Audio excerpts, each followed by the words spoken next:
안녕하세요. 내 마음속 책다방입니다. 오늘 내 마음속 책다방에서 읽어드릴 책은 뇌부자들 지음 아르테에서 펴낸 어쩐지 도망치고 싶더라니입니다. 어쩐지 도망치고 싶더라니는 정신건강의학과 진료실을 배경으로 내담자와 치료자가 나누는 대화로 구성되어 있습니다. 이 책은 이제 막 자기 마음에 말을 걸기 시작한 5명의 내담자와 그들을 돕는 5명의 치료자에 관한 이야기입니다. 내담자는 치료자의 안내에 따라 자기 마음을 온전히 들여다보고 그 마음이 거부하고 있는 것, 두려워하고 있는 것, 부정하고 있는 것이 무엇인지를 하나둘 알아가게 됩니다. 그리고 서서히 내가 가장 피하고 싶은 내면의 불안과 상처가 지금의 나를 만들었다는 사실을 받아들이게 되죠. 이는 내 마음속에서 나도 모르는 사이 작동하는 방어기제를 깨닫는 과정입니다. 물론 방어기제는 마음의 자동화된 프로세스를 거치기에 순간의 감정에 휩쓸릴 경우 알아차리기 쉽지 않죠. 그래서 이 책 속에 등장하는 내담자들처럼 많은 사람들이 감당하기 버거운 감정을 억압하고 원인이 되는 문제를 부정하고 타인을 탓하는 등의 미성숙한 방법을 반복해서 사용하게 됩니다. 이렇듯 저자들은 독자들이 스스로 그 열쇠를 찾아나갈 수 있도록 한 차례 상담이 끝날 때마다 자신의 마음을 점검해 볼 수 있는 다양한 방어 기제와 정신의학 분야의 지식을 이 책을 통해 친절히 소개해 줍니다. 그럼 이제 내 마음속 책다방 문을 열겠습니다.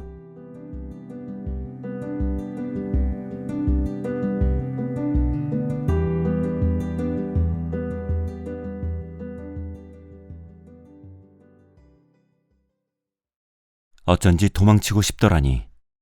뇌부자들 지음. 1부.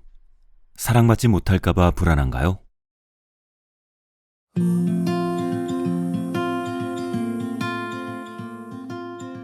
첫 번째 이야기. 일이 마무리되는 게 두려워요. 자꾸 딴짓을 한다고요? 내 질문에 문정씨가 경쾌하게 고개를 끄덕였다. 38살인 문정씨는 겉모습만 봤을 때는 30대 초반으로 보일 정도로 동안이었다. 직업이 프리랜서 작가라니 예술계통 사람들이 또래보다 어려 보이는 편이지. 상담을 받는 건 처음이라던 문정씨는 문장을 다루는 사람답게 차분하고 여유롭게 자기 상황을 말했다. 네, 그게 고민이에요. 최근 일할 때 자꾸 제 뜻과 다르게 맥이 끊기거든요. 주로 의뢰를 받아 영화 시나리오를 쓰거나 각색하는 일을 하는데 언제부턴가 작업에 쭉 집중하기가 어려워요. 중간에 잠깐씩 딴짓을 하죠. 기계처럼 사람도 예열이 필요하잖아요. 컴퓨터 로딩 시간 같은 거요. 그런 거랑 크게 다른가요? 네, 말씀하신 것처럼 본격적으로 작업을 시작하기 전까진 의뢰 그런 시간이 있죠. 제 문제는 한창 흐름이 좋을 때 저도 모르게 흐름을 끊어버린다는 거예요. 좋은 아이디어가 떠오르거나 어렴풋하던 감이 확실해지려고 할 때 갑자기 글 쓰는 걸 멈춰버려요. 그러니까 한창 피를 받아서 일이 잘 될 때 문정씨 스스로 좋은 흐름을 멈춘다는 건가요? 나의 말에 문정씨는 고개를 크게 끄덕였다. 동작이 이목구비처럼 시원시원했다. 보통 작가들은 흐름을 타면 몇 시간씩 한자리에 앉아서 글을 써요.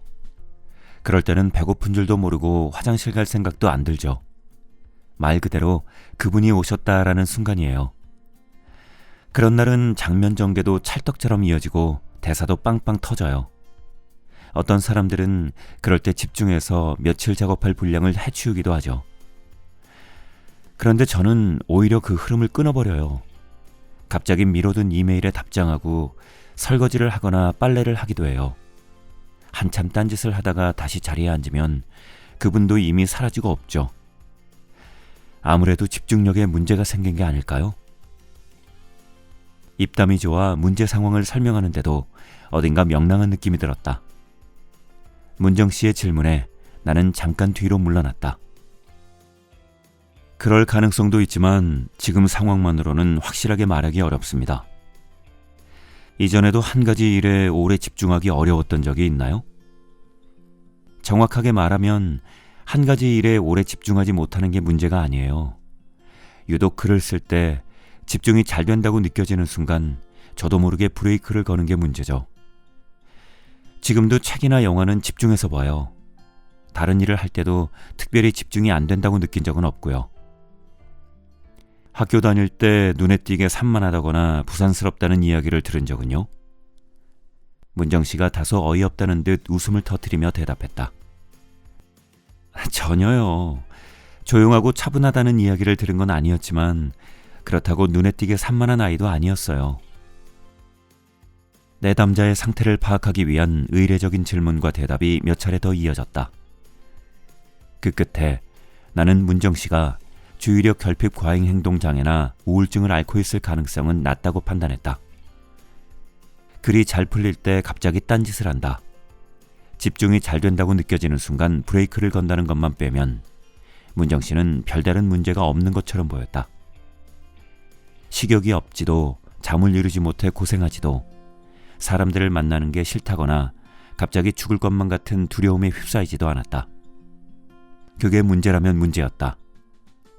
당장 생활하는데 극심한 문제가 없는데도 병원에 왔다는 게 특별히 주의를 끌었다. 글을 쓸 때는 주로 어떤 기분이 드세요? 방금까지 탁구공을 받아치듯 빠르고 명쾌하게 답을 하던 문정 씨가 잠시 머뭇거리더니 이내 한숨 쉬듯 말했다. 즐거워요. 잘 안 풀릴 때는 짜증도 나지만 대체로 즐거워하고 있어요. 제가 쓴 이야기에서는 현실과 다르게 제가 하고 싶은 대로 뭐든 할 수 있잖아요. 한 사람의 인생을 제가 원하는 대로 끌고 나간다는 게 참 재미있어요. 특히 영화 시나리오 작업은 제 글이 스크린에서 살아 움직이니 짜릿하기까지 하죠. 그렇게 즐거운 일인데 왜 집중하기 어렵고 맥이 끊어질까요? 문정 씨는 한참 생각을 고르다 망설이듯 대답했다. 글이 완성되는 걸 피하고 싶은 것 같아요. 흐름을 타다 보면 작업이 생각보다 금방 끝날 수 있는데 그 상황을 피하고 싶은 게 아닐까요? 완성을 피한다라. 왜 피하고 싶은 걸까요? 저도 그걸 계속 고민했지만 잘 모르겠어요. 혹시 좋아하는 일이니까 계속 붙잡고 싶은 마음일까요? 그건 아니에요. 어쨌든 저한테는 일이니까 끝나야 좋은 거죠. 해야 할 일은 얼마든지 더 있고요. 문정 씨도 자기 마음이 잘 이해되지 않는다는 말씀이시군요. 왜 글이 완성되는 걸 피하고 싶은 건지 알고 싶어서 오신 거고요. 문득 몇 달 전에 만난 고시생 환자가 떠올랐다. 그는 아무리 노력해도 20분 이상 집중하지 못하는 문제 때문에 병원을 찾아왔다고 했다. 자신도 모르는 사이 집중력이 흐트러질까 두려운 나머지 스스로 그 흐름을 끊어버린 것이다. 잠시도 쓸데없는 생각을 해서는 안 되고 항상 완벽하게 집중하는 상태를 유지해야 한다는 강박적인 생각이 문제의 원인이었다. 강박적인 성격을 가진 사람들 중에 흐름의 완벽성이 손상되는 걸 심하게 두려워하는 이들이 있다. 그런 두려움이 이런 역설적인 상황을 낳은 것이다. 문정 씨도 같은 경우일까? 그러나 문정 씨에게 강박적 성향을 의심할 만한 단서는 보이지 않았다. 실마리가 잡히지 않아 답답해하며 자태에 떠오르는 대로 다양한 병명을 휘갈겨 쓰다가 지금까지 나눈 대화 주제와는 조금 다른 질문을 던졌다. 글 쓸 때 말고도 자꾸만 브레이크를 건다라고 느낄 때가 있나요? 일상생활 중 다른 영역에서요. 면담을 시작한 뒤로 가장 오랜 침묵이 흘렀다. 한참 만에 문정 씨가 앞으로 흘러내리는 머리카락을 쓸어넘기며 대답했다. 연애할 때도 그런 경향이 있는 것 같아요. 좋은 감정으로 잘 만나다가도 막상 결혼을 전제로 진지하게 교제하자고 하면 왠지 부담스러워요. 거절하기가 어려워서 일단은 알겠다고 하지만 그 뒤에 부모님께 인사를 드린다든가 미래에 관한 이야기를 한다든가 하면 이런저런 핑계를 대면서 미루다가 결국 헤어져요. 지금은 만나는 분이 있으세요? 네, 만난 지 얼마 안 됐는데 좋은 사람인 것 같아서 진지하게 생각하고 있어요. 저도 이제 정신 차리고 결혼해야죠. 마치 준비해 온 듯 기계적으로 느껴지는 답이었다. 그렇군요. 그럼 연애 외에 다른 관계는 어때요? 사람들과 친해지는 걸 꺼리는 편인가요? 사람들과 어울리는 것보다는 혼자 지내는 게 더 편한가요? 문정 씨가 이번에는 고개를 가로저었다. 아니요. 사람들이랑 어울리는 건 좋아해요. 동료들하고 자주 만나서 술도 한잔하고 그래요. 깊은 관계를 피한다는 점에 초점을 맞추면 회피성 성격장애를 고려해 볼 수 있었다. 그러나 연인이 아닌 다른 사람들과의 관계에서는 특별한 문제점을 찾기 어려웠다. 나는 내가 메모한 회피성 성격의 X표를 그리다 곧 회피라는 단어에 동그라미를 쳤다. 어쨌든 회피는 문정 씨가 겪는 문제의 핵심을 드러내는 단어였다.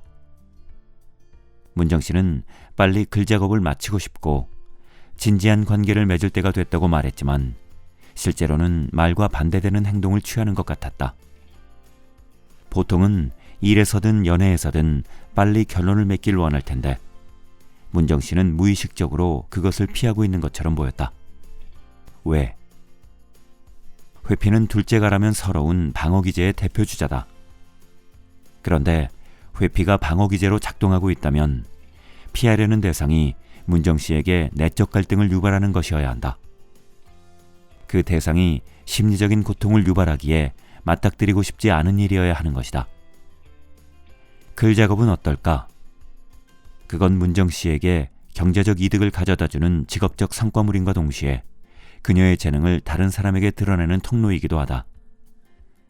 자신의 재능이 냉정하게 평가되는 상황은 어떤 이들에겐 매우 큰 압박일 수 있다. 그렇다면 연애는 어떠한가? 관계가 깊어지는 걸 피하는 사람들은 일반적으로 상대방에게 거절당하거나 버림받는 걸 두려워하는 마음이 내재된 경우가 많다.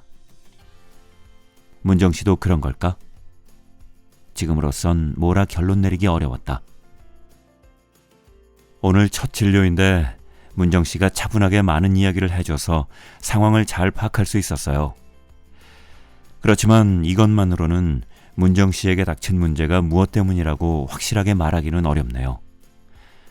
다만 글을 완성시키는 걸 피한다는 게 좀 더 깊은 내면의 문제와 연관돼 있을 거라는 생각이 들어요. 정기적으로 면담을 하면서 그 연결고리를 찾아나가는 건 어떨까요? 문정 씨는 순순히 면담을 하겠다고 했다. 그런데 다음을 기약하며 자리에서 일어선 문정 씨가 진료실을 빠져나가다 말고 갑자기 뒤돌아 물었다. 선생님은 절 보면 어떤 느낌이 드세요? 예상하지 못한 질문에 당황해서 눈을 댕그랗게 뜨고만 있었다. 내 표정을 보고 문정 씨는 장난스럽게 웃더니 말을 이었다. 그냥 정신과 선생님 눈에는 제가 어떻게 보일지 궁금해서 여쭤봤어요. 그럼 안녕히 계세요. 미처 뭐라고 대답하기도 전에 문정 씨는 작별 인사까지 마치고 진료실 문을 닫았다. 자신이 어떻게 보일지 궁금하다라. 면담 내내 그걸 신경 쓰고 있었던 건가? 방금 일어난 상황을 곱씹으며 의미를 읽으려 했지만 다음 환자를 알리는 노크 소리가 나를 더 강하게 현실로 끌어당겼다.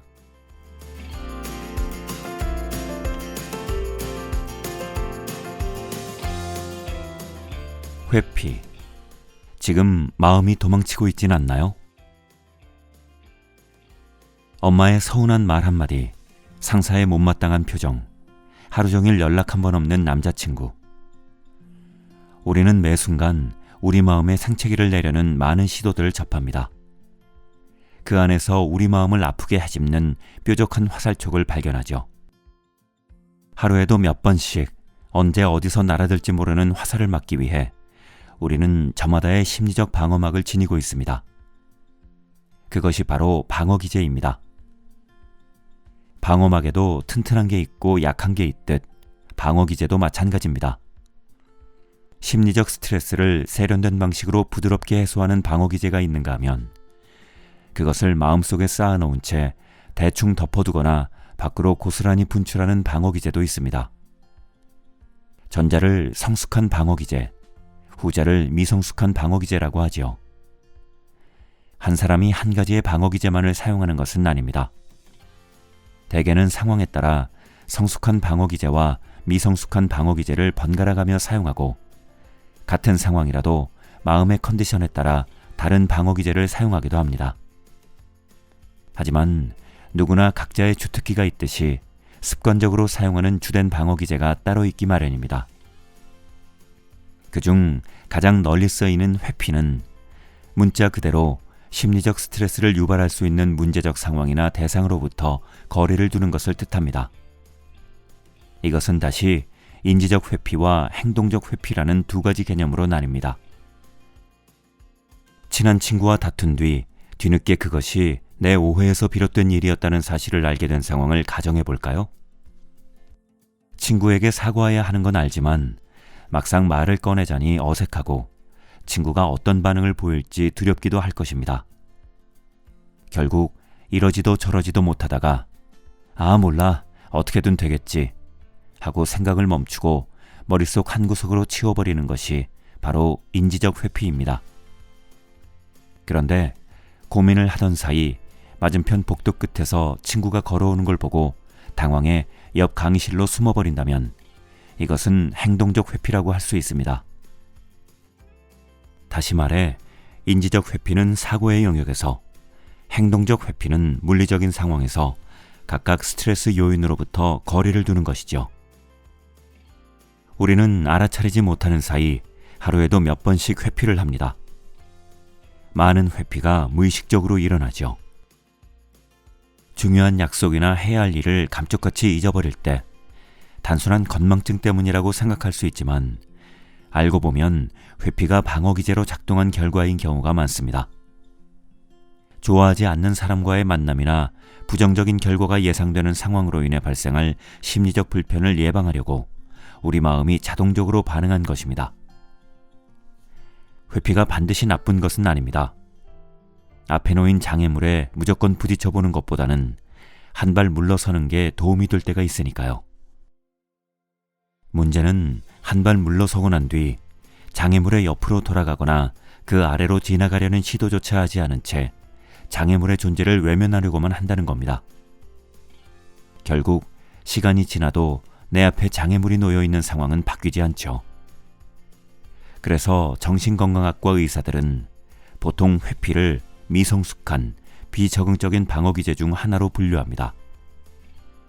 앞에서 글쓰기에 집중하지 못하고 자꾸만 다른 일을 하는 문정 씨의 문제를 일종의 무의식적 회피 행동으로 해석을 했습니다. 그렇다면 문정 씨가 외면하려고 했던 장애물은 무엇일까요? 이 질문에 답을 하기 위해서는 문정 씨가 스트레스를 느끼는 상황이 무엇인지, 문정 씨 마음에 갈등을 일으키는 진짜 원인이 무엇인지 한 걸음 더 깊숙이 들어가야 할 것입니다.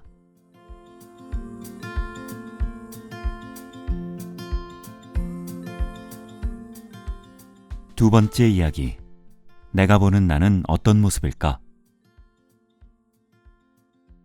선생님, 라문정 씨 오셨습니다. 들어오시라고 할까요? 유난히 나른한 오후였다. 잠시 붙였던 눈을 뜨고 헝클어진 머리를 빗는데 박 간호사가 문을 열며 들어왔다. 왜 박 간호사가 문을 열지? 그런 내 표정을 읽었는지 박 간호사가 나를 보며 눈썹 한쪽을 찡긋하더니 뒤로 물러섰다. 곧 문정 씨가 미소를 띤 채 진료실 안으로 들어왔다.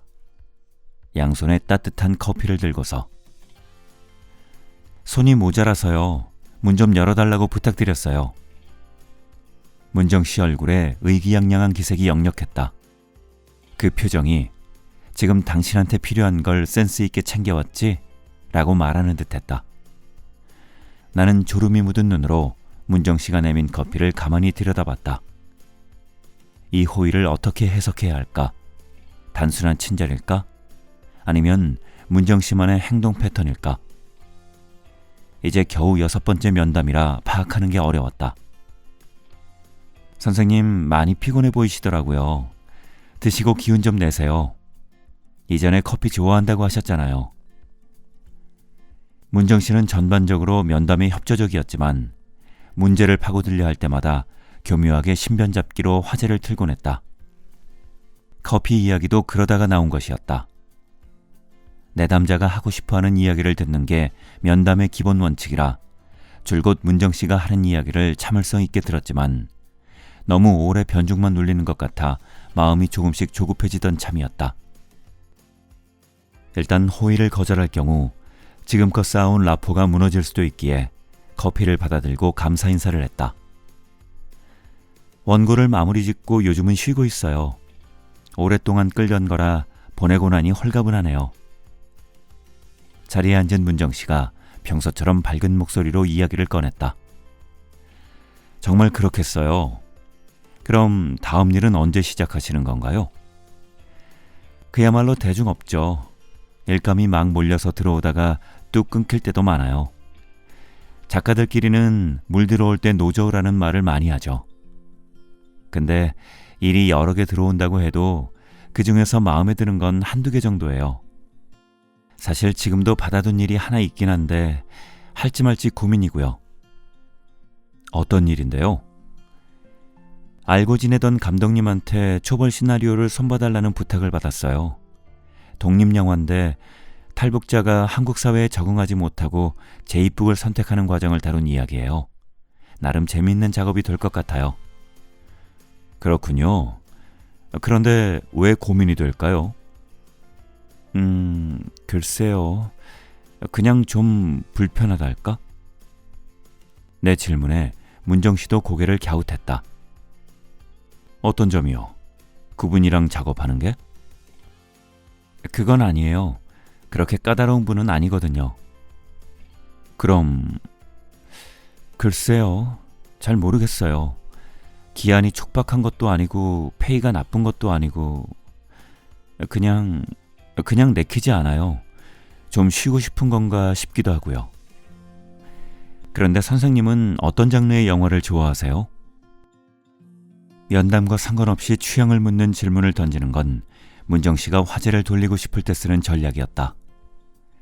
이러다 영어 티켓 선물도 받겠군. 오늘은 문정 씨의 전략에 넘어가지 않기로 했다. 혹시 그 작업이 문정 씨한테 부담이 되나요? 곧바로 아니라는 대답이 튀어나올 줄 알았는데 문정 씨는 의외로 한참을 곰곰이 생각하더니 입을 열었다. 네, 부담돼요. 이런 작업을 한두 번 한 것도 아닌데 매번 그러네요. 갈 길이 참 먼 것 같아요, 정말. 진료실에 문정 씨의 쾌활한 웃음소리가 퍼졌다. 그 웃음소리는 대화가 더 깊게 들어갈 경우 불편할 수 있으니 여기까지 하자는 의사를 품고 있는 것 같았다. 나는 그런 뉘앙스를 모르는 척하며 집요하게 다시 물었다. 어떤 점이 부담스러운지 구체적으로 말해볼까요? 구체적으로요? 네. 같이 일하는 분도 괜찮고 조건도 나쁘지 않다면서요. 그럼 그 일을 피하고 싶을 정도로 부담을 주는 게 무엇일까 싶어서요. 일부러 피하고 싶을 정도로라는 말을 강조하며 문정 씨의 답을 기다렸다. 성과를 부담스러워하는 것 같아요. 좋은 영화를 만들려면 필수적으로 좋은 시나리오가 있어야 해요. 제가 좋은 글을 써야 하는 거죠. 문정 씨가 참여한 영화가 성공해야 한다는 그런 압박인가요? 말하자면 그렇죠.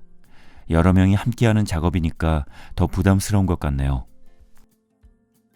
문정 씨는 마치 남의 일처럼 추측하듯이 말했다. 나는 그 말이 무슨 뜻인지 알겠다는 듯 고개를 주걱거리다 되물었다. 그런데 성공과 실패는 어떤 기준으로 판가름이 나는 건가요? 네? 보통 영화는 관객 수로 성공과 실패를 나누는 것 같더라고요. 그런데 독립영화는 또 다르지 않나요? 네, 그렇죠. 독립영화는 상업영화보다 작품성에 조금 더 가치를 두죠. 그럼 그 작품성은 어떻게 평가하나요? 피하고 싶은 질문이었는지 문정 씨는 불편한 듯 여러 번 자세를 고쳐 앉았다. 평론가들도 있고요. 영화 기자들도 있죠. 굳이 그런 사람들이 아니더라도 포털 사이트에 영화를 검색하면 한 줄 평이나 기사 댓글 같은 걸 볼 수 있잖아요. 그런 걸 찾아보는 편인가요? 네, 틈날 때마다 찾아보는 편이에요. 말 한마디에 기분이 왔다 갔다 하더라고요. 사람들이 문정 씨가 참여한 영화를 어떻게 보는지 그 평가에 신경을 많이 쓰시는군요. 이번에는 문정 씨가 곧바로 맞장구 치지 않았다. 생각보다 긴 침묵이 이어졌다. 직감적으로 이것이 문정 씨가 들여다보고 싶지 않은 내면의 문제와 맞닿아 있을 거라는 생각이 들었다. 문정 씨 스스로 정리할 시간을 줘야 할 것 같았다. 무겁게 가라앉은 진료실의 공기가 서서히 압박을 가할 때쯤 문정 씨가 다시 입을 열었다. 네, 선생님 말씀이 맞아요. 성과보다 평가라는 말이 더 맞겠네요. 영화마다 별점이 있잖아요. 그 별점이 꼭 시험 성적표 같아요. 그런데 요즘에는 사람들 평가가 박한 건지 제 능력이 예전만 못한 건지 평균을 넘기는 것도 버겁더라고요. 명랑하던 목소리가 담담하게 가라앉았고 가늘게 떨렸다. 점수가 생각한 것보다 낮을 때는 어떻게 하시나요? 재미없다라는 감상평을 본 날은 잠을 제대로 못 자요. 이 사람은 자기가 뭔데 나를 평가하지? 하고 화가 나기도 했다가 영화가 재미없는 게 모두 내 탓은 아니라고 위안도 해요. 그러다 자꾸 부족한 것이 어딘지 고쳐야 할 곳이 어딘지를 곱씹게 돼요. 몇 시간을 뒤척이다가 새벽에 노트북 앞에 앉아서 시나리오 파일을 열고 읽을 때도 있어요. 잘못된 부분을 찾으려고요?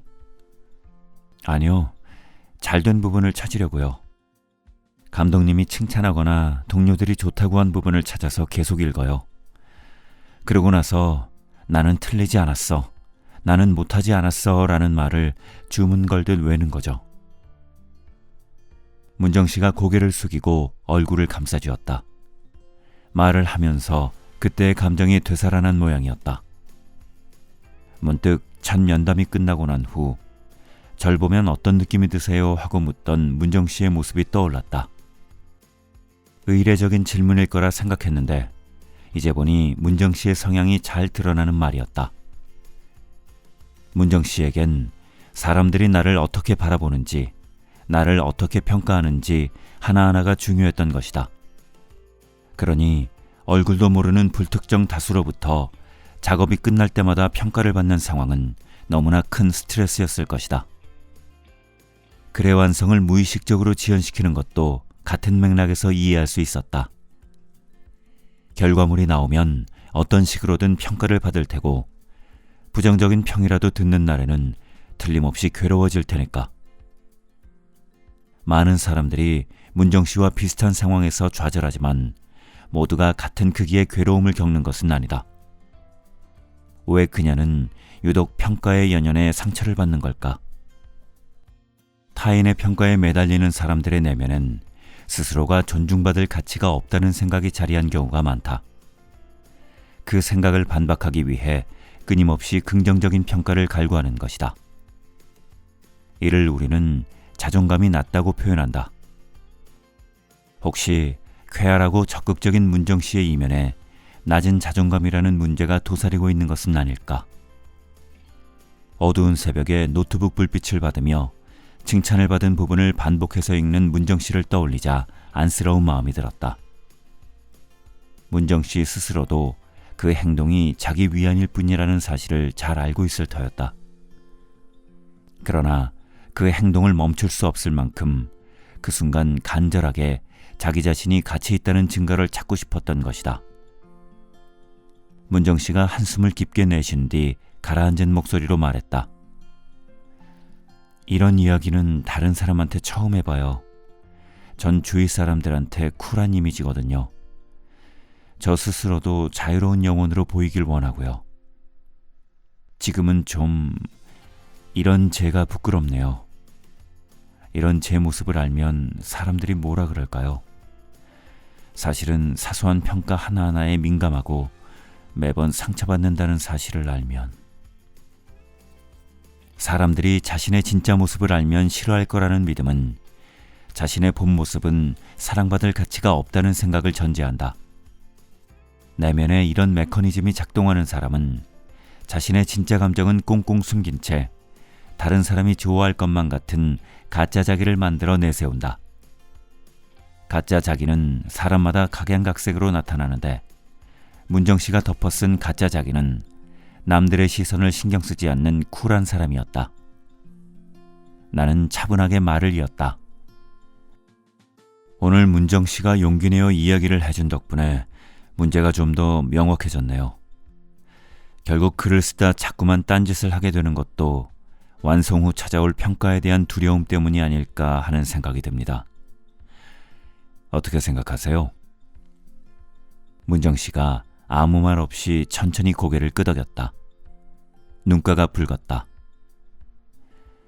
그런데 중요한 건 다른 사람이 문정 씨의 작품을, 나아가 문정 씨 자체를 어떻게 보느냐가 아니라 문정 씨가 스스로를 바라보는 시선이 아닐까요?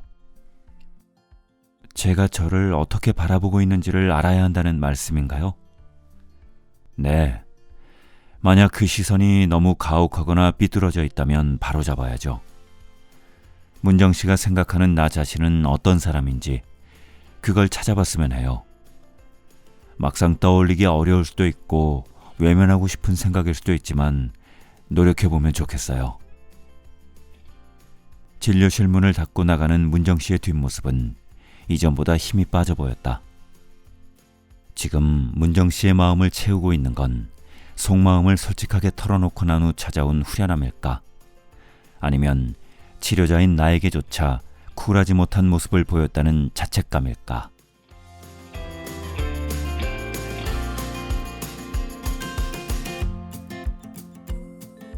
자존감. 나를 사랑하는 게 이렇게 힘든 일이었다니. 요즘 사람들에게 친숙한 단어인 자존감은 자아존중감의 줄임말입니다. 자아존중감이란 스스로 존중받을 만한 가치가 있는 사람이라고 생각하는 정도를 뜻합니다. 우리는 흔히 타인의 평가와 인정에 따라 자존감이 결정된다고 믿습니다. 그래서 상대적으로 외모, 학력, 직업, 재력 등 외적 조건이 뛰어난 사람들이 자존감도 높을 거라고 생각하죠. 영 틀린 말은 아닙니다. 외적 조건이 뛰어난 사람은 아무래도 그렇지 못한 사람에 비해 타인의 인정을 얻기 쉬우니까요. 넌 멋져, 넌 훌륭해 라고 이야기해주는 사람들이 주변에 있는 건 분명 자존감에 긍정적인 영향을 줍니다. 그렇지만 자존감을 결정하는 주체는 바로 나 자신입니다. 내가 나를 바라보는 시각의 문제이죠. 자존감이 낮은 사람들은 자신을 모자란 사람이라고 여깁니다.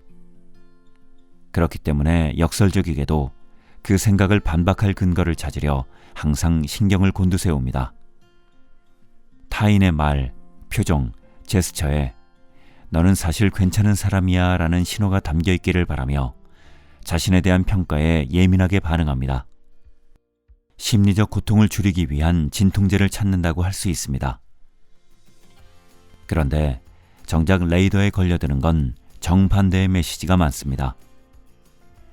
이미 마음속에 자리 잡은 나는 부족하다라는 고정관념이 상대방이 보내는 신호를 실제보다 부정적으로 해석하도록 만들기 때문입니다.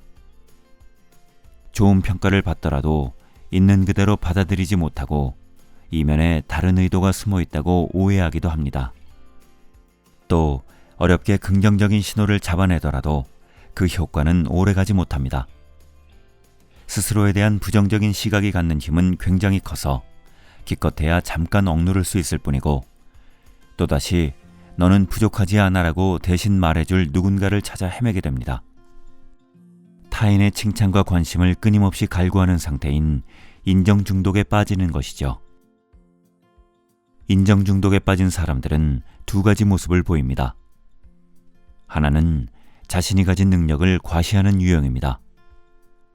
성과를 실제보다 부풀려서 이야기하는 사람, 상대방이 불편할 정도로 사소한 것까지 자랑을 늘어놓는 사람, 주변에 한 명쯤은 있지 않나요? 그 행동의 기저에는 그렇게 하지 않으면 상대가 자신을 인정하지 않을 것이라는 무의식적 두려움이 있습니다. 이것 봐, 나는 결코 모자란 사람이 아니야. 어서 날 칭찬해줘 라고 온몸으로 외치는 것이죠. 다른 하나는 상대방이 원하는 모습에 자신을 맞추는 유형입니다. 이런 유형의 사람들은 자신의 생각과 감정은 숨긴 채 다른 사람이 좋아할 만한 모습을 꾸며냅니다. 덕분에 대체로 친절하고 착한 사람, 매력적인 사람이라는 평가를 받습니다. 정신분석가인 도널드 위니콧은 이렇게 진정한 감정을 억누른 채 주변에 동조하는 능력만 발달한 상태를 가짜 자기라고 명명했습니다. 이때 일어나는 감정의 억압은 의식적인 동시에 무의식적일 수 있는데 어떤 경우에는 자신의 진짜 감정이 무엇인지도 모른 채 주변 사람들이 표현하거나 요구하는 감정을 자기 것처럼 받아들이기도 한다는 뜻입니다. 문정 씨의 가짜 자기는 사람들의 시선을 신경 쓰지 않는 쿨한 모습이었습니다. 누구나 어느 정도의 가짜 자기를 가지고 있습니다. 문제는 그러한 가짜 자기가 진짜 나를 잠식할 정도로 삶에서 차지하는 비중이 늘어날 때 발생합니다. 이렇게 되면 내면에 무언가가 결여되었다는 불만족감이나 나라는 존재가 허상에 가깝다는 허무감에 시달리게 됩니다. 가짜 자기를 통해 다른 사람의 관심을 받게 되자 문정 씨는 그 가면을 벗을 수 없었을 겁니다. 본심과는 정반대의 모습을 연출하며 얼마나 많은 자괴감이 들었을까요? 감당하기 힘든 감정이기 때문에 자괴감마저 무의식 속으로 억압해버렸을지도 모릅니다.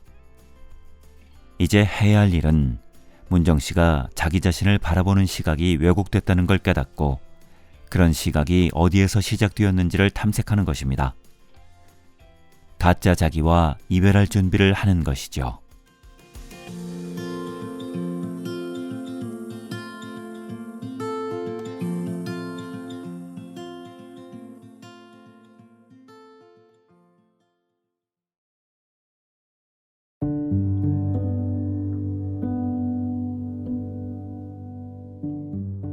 이제 내 마음속 책다방 마칠 시간이 되었네요. 오늘도 함께 해주셔서 감사합니다. 저는 다시 새로운 책을 가지고 인사드릴게요.